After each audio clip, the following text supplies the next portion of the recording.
विद्यार्थी मित्रांनो, मी प्राध्यापक डॉक्टर राजकुमार यल्लावाड माझ्या अक्षरगंध या यूट्यूब चॅनलवर आपले हार्दिक हार्दिक स्वागत करतो। मित्रांनो, बालकवी आणि त्यांच्या कविता हे मराठी साहित्य सृष्टीला मिळालेलं एक वरदान आहे। निसर्ग कवी म्हणून ज्यांना ओळखलं जातं ते म्हणजे बालकवी, ज्यांची गणना केशवसूत संप्रदायामध्ये केली जाते।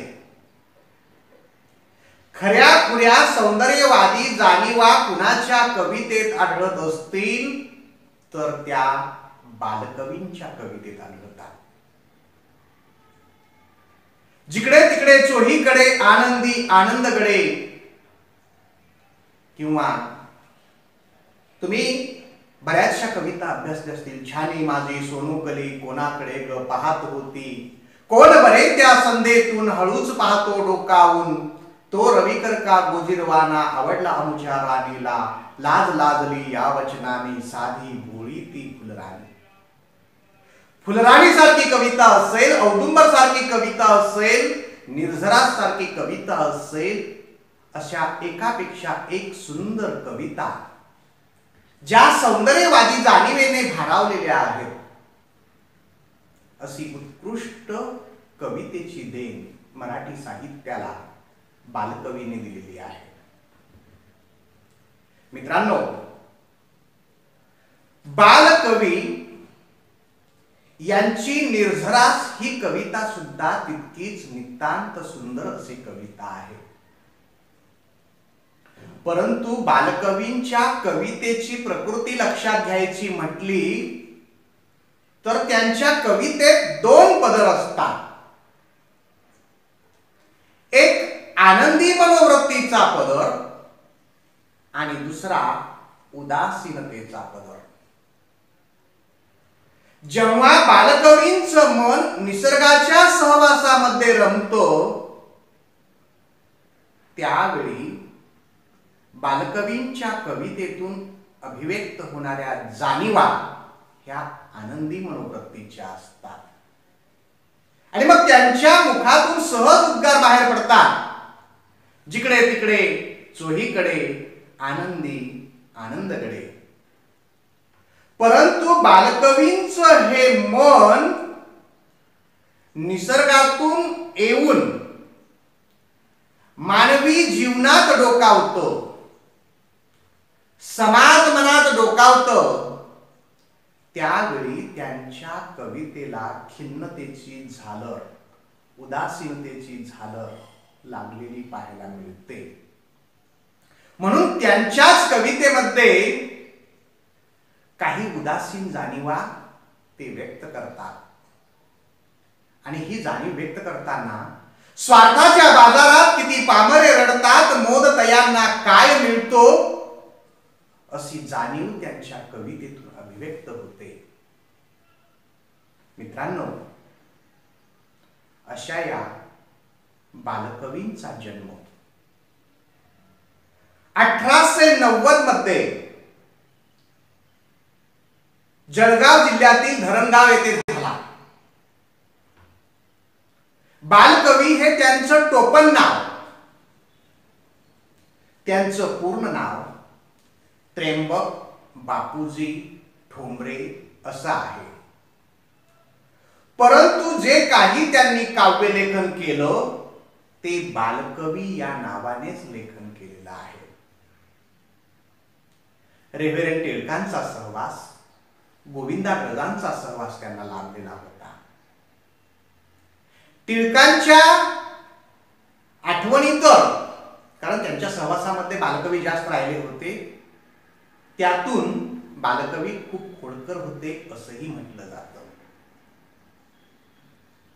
पण इतका प्रतिभासंपन्न कवी मराठी साहित्याला मिळाला ही आमच्यासाठी भूषणावह बाब आहे। मित्रांनो, अशा या प्रतिभासंपन्न कवीचा अंत भादली या रेल्वे रुळावर त्या रुळात पाय अडकून रेल्वे अपघातामध्ये झाला आणि आम्ही एका उत्कृष्ट प्रतिभावंत साहित्यिकाला मुकलो. परंतु या जन्म आणि मृत्यूच्या फेऱ्या दरम्यान आपल्या हयातीमध्ये अगदी कमी वयात त्यांनी जी कविता लिहिली ती अतिशय समृद्ध, सकस, दर्जेदार आणि सौंदर्यवादी जाणीवांनी भारावलेली अशी कविता होती. बालकवी आपल्या शब्दकुंचल्याच्या माध्यमातून 4-5 फटकाऱ्यांनीसी एखादा सुंदर चित्रकार चित्र काढतो. म्हणजे एखादा चित्रकार कुंचल्याच्या साहाय्याने 4-5 फटकाऱ्यांनीसी एक सुंदर चित्र काढतो. अगदी त्याप्रमाणे बालकवी आपल्या शब्दकुंचल्याच्या माध्यमातून 4-5 फटकाऱ्यांनीसी एक सुंदर निसर्ग चित्र रेखाटतात आणि अशा अनेक सुंदर निसर्ग कविता त्यांच्या शब्दकुंचल्यातून साकारलेल्या आहेत. निर्झरास ही सुद्धा त्यांची एक गाजलेली कविता. या कवितेमध्ये सुद्धा सुरुवातीला निर्झराला संबोधून केलेलं वर्णन, निर्झराची म्हणजे झऱ्याची स्वाभाविक वृत्ती आणि त्यातून प्रत्ययाला येणारा स्वाभाविकतेचा भाग, हे झऱ्याचं वर्णन करत असताना सौंदर्याचं वर्णन बालकवी करतात. कारण झरा हा निसर्गाचा अविभाज्य भाग आहे. झऱ्याविषयीचे म्हणजेच निसर्गाविषयीचे मोहक वर्णन त्यांच्या या कवितेतून अभिव्यक्त होताना दिसते आणि ते विलक्षण स्वरूपाचे आहे. परंतु याच कवितेमध्ये शेवटी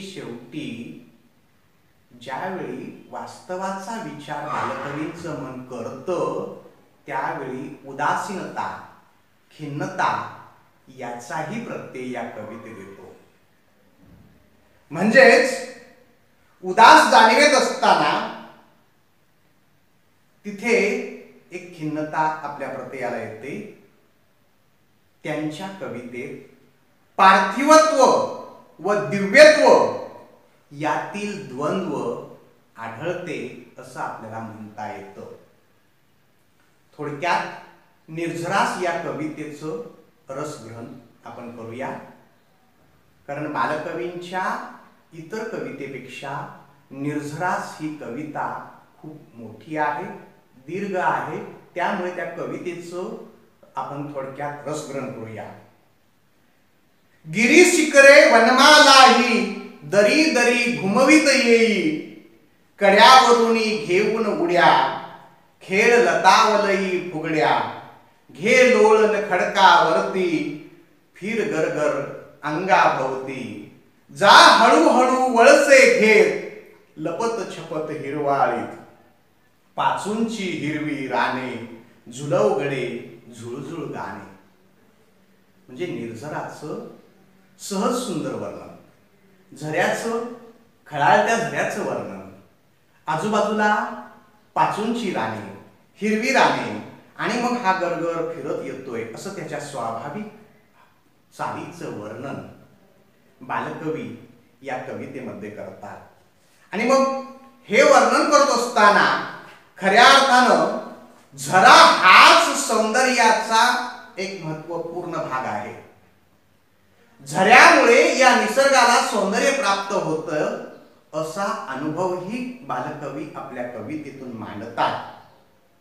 आणि अशी जाणीव अभिव्यक्त करताना ते म्हणतात, सौंदर्याचा दिव्य झरा बाल वसंतची तू चतुरा, या लहरी मधुनी स्फूर्ती दिव्य भरीसी विपिनी.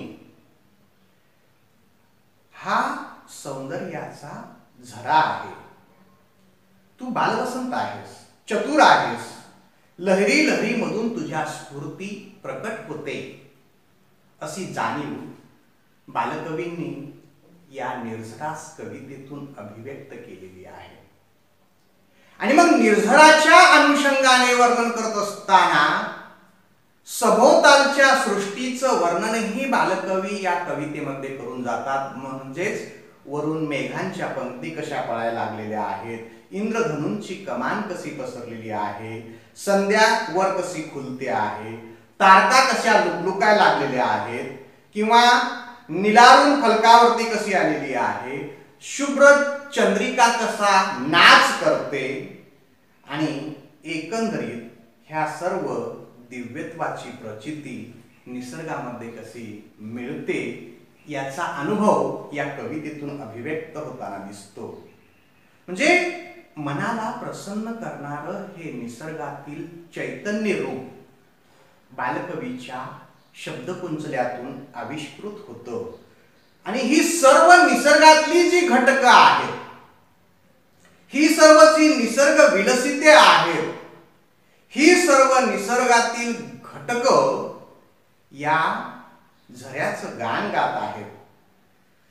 ही सर्व गीते वर भरलेली आहेत, खाली भरलेली आहेत. सर्वत्र सौंदर्याचं गाणच यातून व्यक्त होत आहे. म्हणून गाऊनी हे झुळझुळ गाण, विश्वाचे हरिसी भान, गोपी तुझ्या हिरव्या वेली, रास खेळती भवताली, तुझ्या वेणूचा सूर करी, चराचरावर राज्य करी. म्हणजे निर्झरा संबंधीचं विश्व मांडत असताना, निर्झरा संबंधीच्या आपल्या भावना व्यक्त करत असताना बालकवी अगदी किती कमी शब्दामध्ये तुझं गाण किती झुळझुळ आहे, तुझ्या सभोवताली असलेल्या ह्या वेली गोपी आहेत, तुझ्यासोबत रास खेळत आहेत, तुझ्या वेणूचा सूर जो आहे म्हणजे तो झऱ्याचं खळाळणं जे आहे ह्या चराचरावर राज्य करत आहे, अशी भूमिका त्यातून बालकवी मांडतात. आणि खऱ्या अर्थाने या झऱ्याचं महत्व विशद करत असताना बालकवी आपल्या पुढच्या कवितेच्या चरणात म्हणतात, काव्य देवीचा प्राण खरा, तूच निर्झरा कवीश्वरा. या दिव्याच्या धुंदी गुणे, दिव्याला गासी गाणे. म्हणजे तुझं हे दिव्यत्व, तुझं हे सौंदर्य, त्यामुळे काव्य देवीचा खरा प्राण तूच आहेस. तूच खऱ्या अर्थाने सर्व सौंदर्याचा साक्षात्कार आहेस. दिव्याचं धुंद गाणं तुझंच ऐकायला मिळतं. असा हा दिव्यत्वाचा अनुभव तुझ्या सहवासामध्ये मिळतो. म्हणजे ही दिव्यत्वाची प्रतीती निर्झराच्या अनुषंगाने म्हणजेच निसर्गाच्या सानिध्यात मिळते, अशी भावना बालकवी या कवितेतूनही अभिव्यक्त करताना दिसतात. परंतु बालकवींचं हे मन ज्यावेळी वास्तवाच्या पातळीवर येतं, म्हणजे निसर्गातून वास्तवाच्या पातळीवर येतं, त्यावेळी त्यांच्या मनाला जी उदासीनता लागून राहिली असते, जी विषण्णता दाटलेली असते, जी खिन्नता आलेली असते, त्याचंही चित्र बालकवीच्या कवितेतून आलेलं पाहायला मिळतं. आणि मग ही उदासीनता व्यक्त करताना बालकवी सहज म्हणून जातात, मी कवितेचा दास, मला कवी बोलती जगातला, परी न झरे माझ्या गाणी, दिव्यांची असली श्रेणी, जडतेला खिळून राही, हृदयबंद उकलत नाही, दिव्य रसी विरणे जीव, जीवित हे याचे नाव, ते जीवित न मिळे माते, मग कुठून आली असली गीते. निर्झरा, तुझी ही दिव्यत्वाची गीते माझ्या या जडपूर्ण जीवनामध्ये कधीच माझ्या नशिबात आलेली नाही. आमची गीते कोण गाणार? आमच्या जीवनामध्ये एक प्रकारची उदासीनता आहे, एक प्रकारचं नैराश्य आहे, एक प्रकारची जडता आहे, एक प्रकारची खिन्नता आहे. तुझ्यासारखी गीते आमच्या जीवनात येतील काय? आणि तू तर अक्षय गुणी आहेस. तूच खरा कविराज गुणी, सरस्वतीचा कंठमणी. म्हणजे तूच खरा कविराज गुणी आहेस, सरस्वतीचा कंठमणी आहेस. तू सर्वांचं गाणं होऊ शकतोस. आमच्या जीवनात काय तर जडता, विषण्णता हीच आमच्या वाट्याला आलेली आहे. म्हणून हे सर्व अनुभव विश्व मांडत असताना, द्वंद्व मांडत असताना बालकवी या कवितेच्या शेवटी म्हणतात, आणि जसे सगळे रान गाते तव मंजुळ गान, तेवी सृष्टीची सतारही गाईल मम गाणी काही. हे निर्झरा, हे सगळं रान तुझं गाणं गातंय, ते मंजुळ गाणं गातंय. सृष्टीची ही सतार तुझ्यासाठीच आहे. पण आमची गाणी कोणी गाईल का?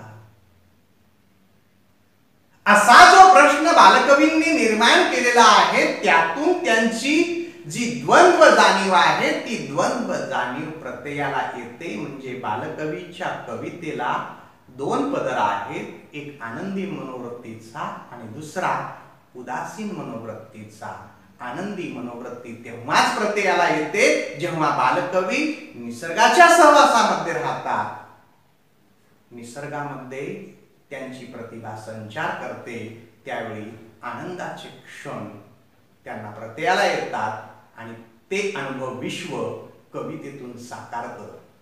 परंतु त्यांचं मन ज्यावेळी वास्तवाच्या पातळीवर येतं, त्यावेळी त्यांच्या मनाला एक प्रकारची उदासीनता दाटून राहिली असते, खिन्नता दाटून राहिली असते, आणि ती जाणीव इथे अभिव्यक्त होते. अशी द्वंद्वात्मक पातळीवरची इतर कवितेप्रमाणे ही सुद्धा कविता आपल्या प्रत्ययाला येते. म्हणजे बालकवींच्या बहुतांश कवितेमध्ये काही अपवादात्मक कविता सोडल्या तर ही द्वंद्वात्मक अनुभूती येते.